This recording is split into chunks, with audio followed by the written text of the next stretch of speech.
Welcome back to the channel. So guys, it's Friday as of recording, so I'm doing a lot of things that I'm responsible in the house now, and let me be honest with you, starting to second guess my decision. But we've all got things that we went, ooh, and then realised the reality of it. So, as I said in the work skills and being work ready, harder than I thought today. But guys, I want to talk about a really difficult and challenging topic here. Um, Guys, it's that low support needs doesn't equal no support needs.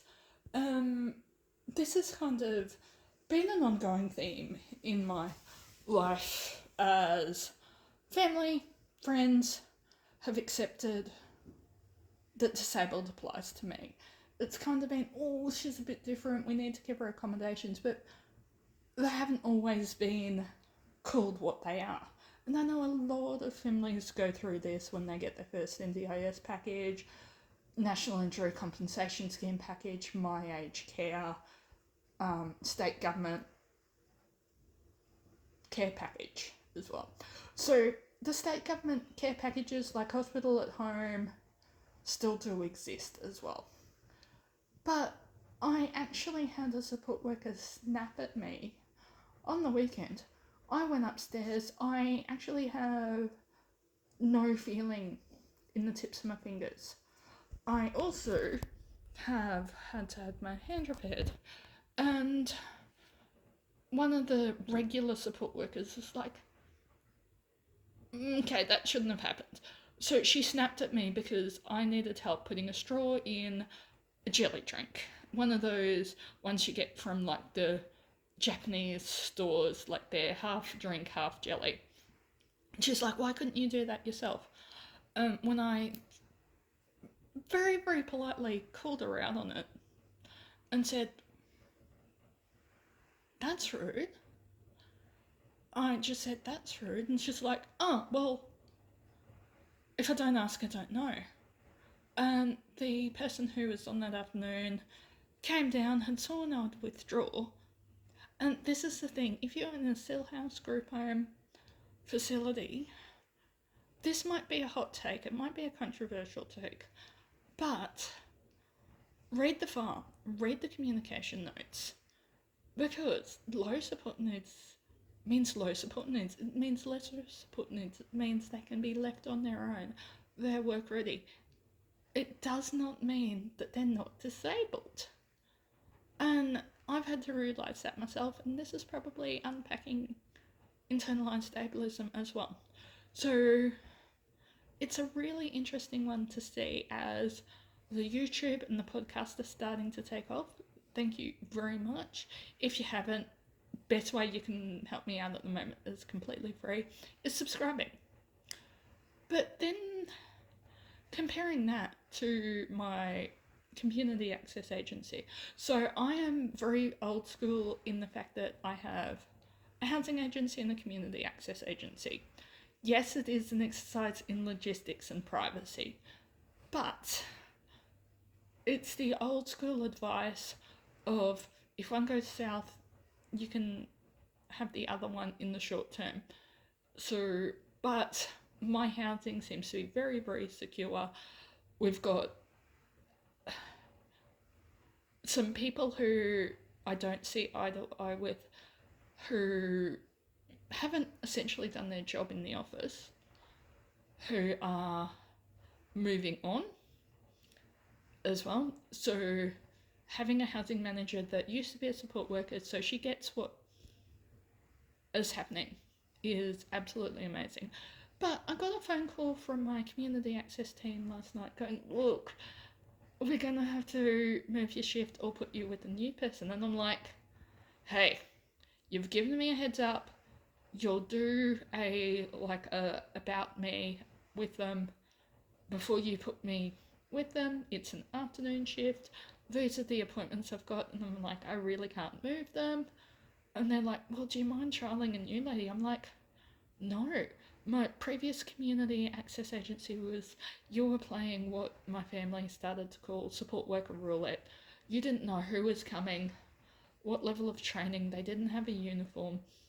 And I'm just like, a simple phone call going, hey, look, we know it's not your usual team, but do you mind? I'm like, no, that simple phone call, picking up that phone, communicating everything was great.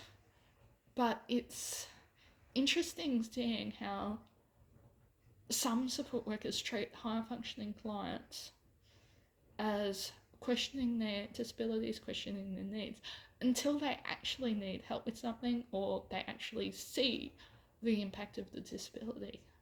And I know I've done that in the past, that I need to be aware of this as well. But so many people are now giving me the help, support, accommodations I need, and that I am grateful for as well. And so I'm trying to be a bit more careful about what I put out there as well. But it is funny to see, as support work becomes more common, as community nursing becomes more common, still homes become more common, that there's a more awareness of the hidden disabilities. Like, I'm seeing how hard it is to get diagnosed and the cost with that, but there are advocacy programs out there to get you properly diagnosed, to get the help you need as well. And I have a friend who is community nursing, and this is the way I think is a great way to phrase it if you don't have the time or energy or inclination to get diagnosed, but you see that you meet the diagnostic criteria. And also, she was a clinical nurse practitioner, so I give her a bit more license as well. So she's like, she doesn't say, oh, I've self-diagnosed with this, this, and this. She's like, I suspect I have. She's like, I've been able to cope with this with adulthood. There's as well.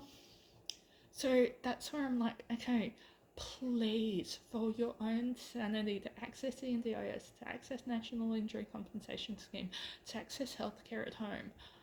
I know our health system, particularly in Queensland, is overloaded, but we have universal healthcare system. Please go and get diagnosed so you can get the help you need as well. And I know we're all worried and concerned about NDIS changes, but I got sent a PDF summary of the changes, and with these reassessments, from the way the wording is written, it seems to me they're just simply going to be plan reviews, see whether we need more or less funding. Every time I've been reassessed or had a plan review, or even put in for a change of circumstances, I've actually ended up with more funding. So I'm like, okay, why are we all so worried and so stressed? We can't help what's happening, but if we're worried and stressed about it, why don't we harness that energy by talking to our local members, going to our local members of parliament? Activism and organising. Whinging on the internet is not going to do anything. I don't like calling myself an activist because I'm not active in that space. So I prefer to say I'm a disability educator or even content creator with a focus on disability. So guys, if you can like, share, subscribe, comment, and I'll see you in the next video.